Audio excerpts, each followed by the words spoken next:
Hoje tá um pouco a mais, assim. Que isso, pouquinho. não, Isso, quanto que dá isso aí? Não, vamos ver agora, irmão. Esse é o peso que deu na minha cabeça. Eu engoli a língua na porrada. Você imagina, é um soco... 6.480 quilos. Você imagina, é um... 6 toneladas e meia. É só um, assim, eu com 6 impacto, carros populares. eu quebrei o nariz no volante. Você imagina, você tá sentado, amarrado a 80 centímetros do volante. Você engoliu o volante. Comprimiu tudo. Então, é assim, foi um acidente feio. Tanto é que a Fórmula 1 mudou muita regra de zebra. A zebra é aquela extensão da pista que a gente passa em cima. Porque aquilo foi uma pista de lançamento. Então teve muita coisa que foi mudada depois, e também pela morte do Ayrton, pela morte do Ratzenberger. Mas quando eu saio da pista, que eu só lembro do ups. Quando eu, ups, cara, Já não, foi. o carro lançou e deu no meio da barreira. E aí, aí capotou, tal, aquela coisa toda. E eu fiquei, porque engoli a língua, o cara falou, você morreu 6 minutos.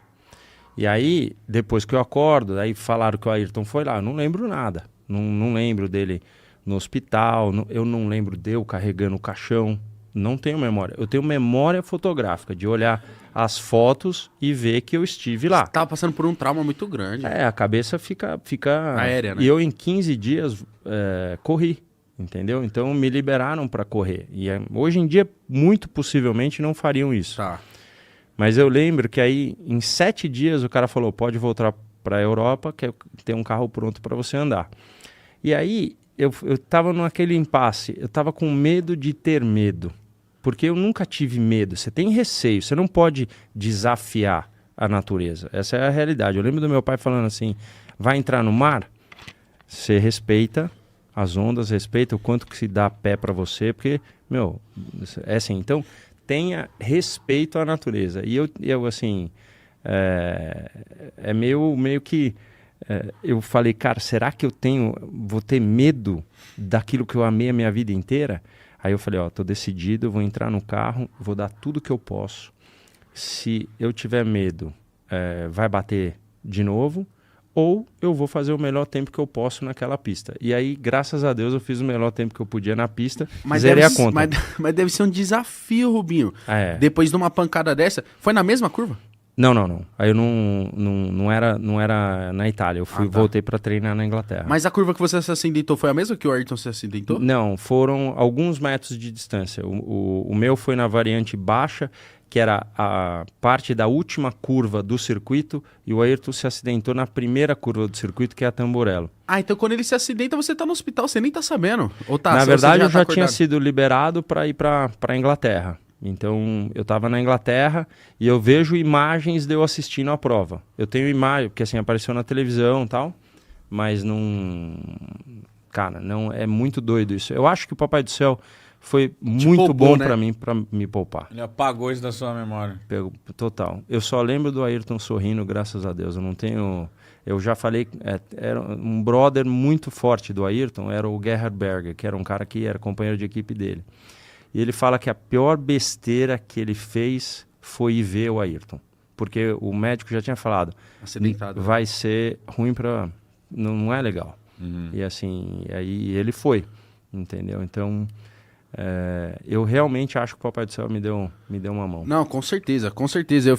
Mas eu queria saber muito como ele era de, tipo, o que ele falava pra você, porque meio que nos papos que vocês tiveram, porque querendo ou não, ele tava ali já, 10 anos mais velho, já campeão do mundo pra caramba. O que ele te falava? Porque você, acho que almejava as coisas que ele tava traçando, né? Eu fui lá bater na porta do motorhome dele pra perguntar... para ele de Mônaco, por exemplo. Primeira vez que eu cheguei em Mônaco, eu olhei, cara, você olha assim... Tem um glamour mesmo, né? A corrida de Mônaco. Tem. Mas tem muito difícil. Eu olho aquilo lá e falo, que isso? Não, isso é aqui? apertado. São 11 passos. Eu depois, como eu trabalhei pra Globo, eu quis ir de um lado pro outro, são 11 passos. Então, como eu trabalhei, eu queria que o público... Não é que nem teu público, você tá falando assim, tô tirando dúvida, mas meu público queria... Então, eu queria que a pessoa soubesse o quanto estreito mesmo. É muito estreito. Então, assim, eu fui lá e falei assim, Ayrton, me dá um toque e tal, não sei o que. Ele falou, cara, é o seguinte, aqui não tem muito, vai aonde o coração vai.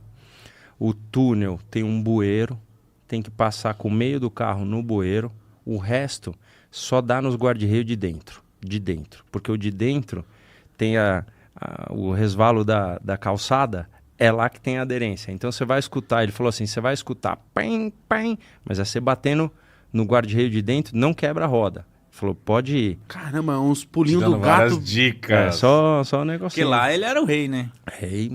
Mas você gostava de lá? Então, eu sou um cara muito privado também, assim, muito...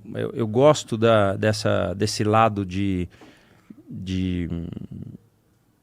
estar comigo, estar com meus amigos, de estar com a minha família e tal. E lá você não tem. Lá você está exposto total. Assim, teve vezes que eu dei aquela baita porrada e tal, assim, o cara olhou e falou, o bandeirinha falou, você tá bem? Dá um toque. Eu falei, então, não, eu acabei de sair do carro, irmão. Nossa, que agonia. Mas era isso, assim, sabe? Era um negócio... É muito show, é muito a galera show. não tá nem aí. Aquele naviozão que você vê lá no fundo, lá, que parece que tá tocando a festa, o terror e tal, nunca vi um bote que saía pra ir lá naquele negócio lá. Você tirou dúvida com ele também, porque vocês dois eram muito bons na chuva, né? Porque ele também era bom na chuva. O Ayrton, ele falou pra mim que ele ficou bom na chuva porque ele era muito ruim no princípio. Muito ruim. Então, essa é a melhor lição, cara. A gente não nasce sabendo. Então, a gente, por repetição, por talento, por muita coisa, tal. Eu tô lendo um livro muito... Que fala que é o contrário do talento. Fala que é por repetição.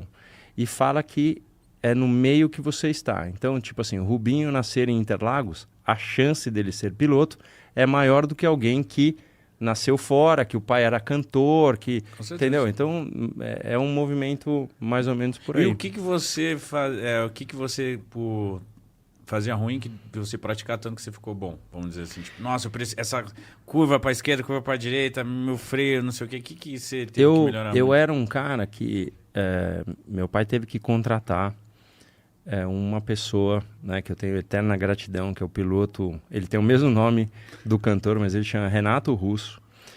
E faltava agressividade para mim. Eu sempre fui aquele bom moço que ia bem na escola, que era não sei o que tal. Só que, puta, na hora de disputar uma freada...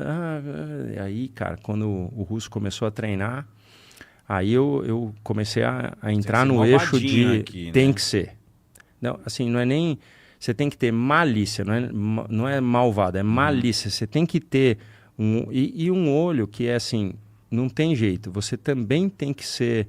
um cara um pouco egoísta ao ponto de puxar a sardinha pro seu lado. Lógico. Não, você ali, não tá maluco? Não tem Eu ia jeito. puxar minha sardinha muito. Toda hora. Eu quero saber quando você chega na Fórmula 1, se a Ferrari era a grande montadora ali que vocês queriam tal, a grande equipe, ou não, tinha outras grandes equipes aí, porque